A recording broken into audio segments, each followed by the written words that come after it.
Did you feel it, that tiny tremor under the bay, like Chase Center exhaled and the arc above the rim got a little wider? Why did a quiet morning scrimmage start to sound like June? Why did the coaches huddle longer than usual? Why did the vets hang back to watch one more rep of the same action from 3 different angles? If a franchise spends 2 years chasing rhythm, why did today feel like rhythm finally came looking for them? And ask yourself this: if the West just turned into an arms race of length and pace, what's the one thing that makes everyone else feel small again? A bigger body or a bigger answer? Here's my promise, without spoiling the punchline yet. We're going to map the one pivot that could harden the Warriors from dangerous to inevitable. Right now, what it does to Steph's burden, to Draymond's brain, to the kids' minutes, to late-game shot diet, to the psychology of a defense that suddenly has to pick a poison and live with it. We'll talk geometry on offense, nail touches, elbow triggers, split cuts, and cruelty on defense, top locks, late switches, low man discipline. We'll trace the cap math without putting you to sleep and the culture math without pretending that egos don't exist. We'll separate what's already real from what's still being modeled. Stay with me. When the reveal lands, it won't feel like a rumor, it'll feel like a plan. Quick pause, you're watching Warriors News Fan Report. If you bleed blue and gold and want the raw, obsessive fan brain breakdowns all year, subscribe, turn on notifications, and drop a like so more of Dub Nation finds this. Let's frame where we are. The Warriors' soul is still Steph's gravity and Draymond's orchestration.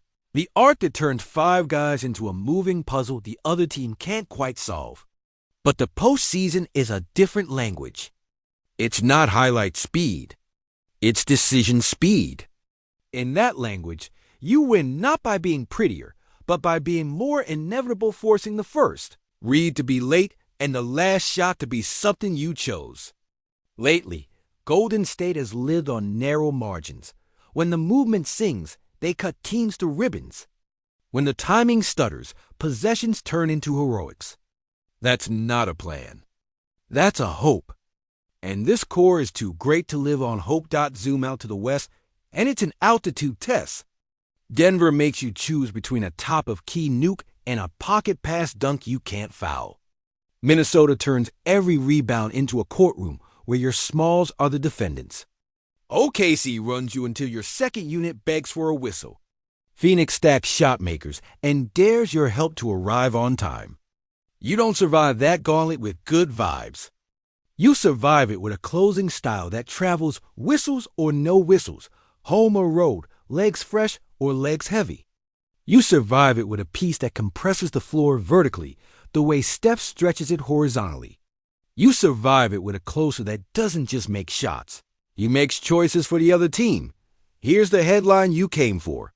The real news is that inside the building, the Warriors have opened the door to pursuing the most polarizing reunion in modern NBA history, exploring a path to bring Kevin Durant back to the Bay. Not a signed call, not a done deal, an exploratory push with real basketball logic behind it, and cap pathways that, while painful, exist. That's the truth line. The interest is mutual enough to model. The mechanics are difficult, but not fantasy. The paperwork is not done. And now we get to the fun part. The court dots start at the nail. KD at the left elbow, with Steph lifting off a decoy pin in on the weak side, is a riddle with no kind answer. Send help early and the back door opens. Stay home and a 7-footer with a release point on the second floor shoots over air. Switch early and you've created the short roll jail Draymond has been throwing opponents into for a decade. The cruelty here isn't nostalgia. It's geometry. Durant's mid-post gravity collapses the stunts that denied Curry's movement, so Steph doesn't need to burn half a tank just to shake free. That means cleaner legs in the fourth and cleaner looks when it matters. It means your deny Steph game plan dies 2 passes earlier than it used to dot off ball.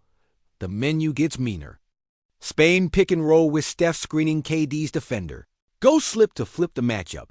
Re-screen to empty the side. Low man forced to choose between a corner 40%er or a dunker spot finish. That's not theory. That's muscle memory.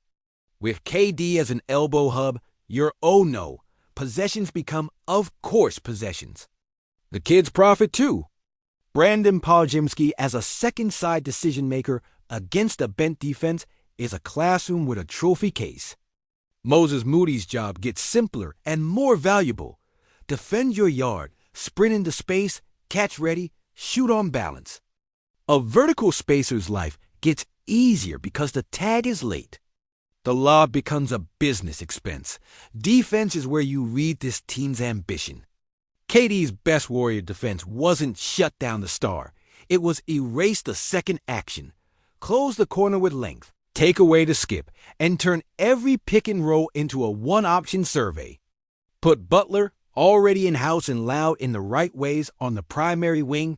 Let KD be the spider web behind him, and let Draymond be the voice that moves the parts. Now you're dictating the first action and living on early calls, early bump, early tag, early switch. That sound you hear in great defenses isn't noise. It's instruction. The floor starts to tilt from help me to come here. Rotation is where fans feel the pain and coaches feel the plan. Staggering is the secret. At least one of Steph or KD on the floor at all times, with Butler and Draymond glued to both groups through rows, not minutes. Early, you let KD run the second unit elbow series and punish mixed benches that can't toggle between coverages. Late, you choose Cruelty Curry Durant two-man with Butler knifing into gaps and Draymond ghosting into reads. The opponent's least bad option is still a bad option. And this roster finally has a version of the closing five that looks like a thesis. Not a guess. Steph, KD, Butler, Draymond. Plus the matchup piece. Wing shooter if you need space. Bigger body if you need glass. Point of attack pest if you need to turn off a faucet. But the second apron. Absolutely. This is the part where spreadsheets start smoking. Big moves demand big sends. Matching salary picks may be a blue chip. The new CBA turns chaos into attacks and poor planning into a sentence. The workable lanes are narrow, a star-for-star scaffold that hurts but leaves you playable. A multi-team bridge that spreads the money and each future flexibility. A timing play that uses calendar windows to soften the immediate blow. Each path has pain. You pay in rotation or you pay in tomorrow. And you only do it if the basketball payoff is a parade. Not a press release. Culture is the real currency. 2019 didn't break the ball. It broke the room. Time passes. People change. The locker room now has a different center of gravity. Steph's leadership is surgical ruthlessness wrapped in kindness. Butler's is blunt truth wrapped in sweat. Draymond translates and enforces. KD's fit on court is watercolor into a stencil. His skill speaks the Warriors' language fluently. The off-court fit requires grown man clarity on day one. Touches, closing scripts, who barks at who, and how the kids earn their minutes with defense and decisions rather than box scores. The offense distributes oxygen by design here. The defense demands sacrifice by default. If there's a place where stardom gets honored without noise, it's this one, but it still requires humility. Matchups are why you do it. Denver's two-man game forces you to pick which fever you want. KD shortens the fever stay home on the weak corner without surrendering the pocket pass every time. Minnesota's size turns small ball into a prayer. KD's boards and outlets turn it into a foot race they don't always love. OKC's 5-out rhythm mashes you into rotations. KD's mid-range punishes the exact help they use to build their avalanche. Whoever emerges out of the other half of the bracket will feel the same thing by game. 3. End of quarters belong to Golden State again. Now, the reveal deserved its labels. This is not official. It is not a sign and stamp transaction. It is an active exploration with basketball sense and cap pathways that can hold up under scrutiny if multiple parties decide to be brave and pay a price. It lives in speculation until ink hits paper. That's the line. Facts. The curiosity is real. The modeling is serious. The fit is obvious. And the timelines align if the will exists. Speculation, the final names, the exact pick structure, the date on the calendar where phone calls turn into signatures. Anyone giving you a gun without the league office on the line is selling adrenaline. So dash risk. KD is not 25. He's still a cheat code at 15 feet, still a glass cleaner when locked in, still a passing lane nightmare when the read is early. You manage his regular season minutes, not his late game moments. You budget back-to-backs and spend him in May. You also accept the cost. A player fans love may leave. A pick you dream on may become someone else's joy. The question that matters is the only one that ever matters in this business. Does this increase the probability that Steph Curry finishes at the summit? If the answer is yes by a meaningful margin, you take the pain and you get to work. Picture the first home possession if this lands. Steph waves off the first handoff, tosses to KD at the slot. Butler walks his man down to the dunker, and then lifts like a threat you can't ignore. Draymond ghosts and dives. The defense top-locks Steph, because of course they do. KD takes one dribble into a window the size of a coffee mug and hits it like a lie detector. Next trip, the low man stunts early. KD doesn't even look one-handed, hook to the corner, splash, thanks. Third trip, they switch everything. Curry screens the big, short roll, touch pass, dunker spot finish, and you can literally watch the other bench argue with itself between possessions. That's inevitability humming like a sea in July. If it doesn't happen. The homework still pays. Because the identity you build to house KD is the identity you should live in anyway. Nail touches to control rhythm. Foul math that starves runs. Late game scripts with two clear closers. Second unit elbow series to stabilize minutes Steph sits.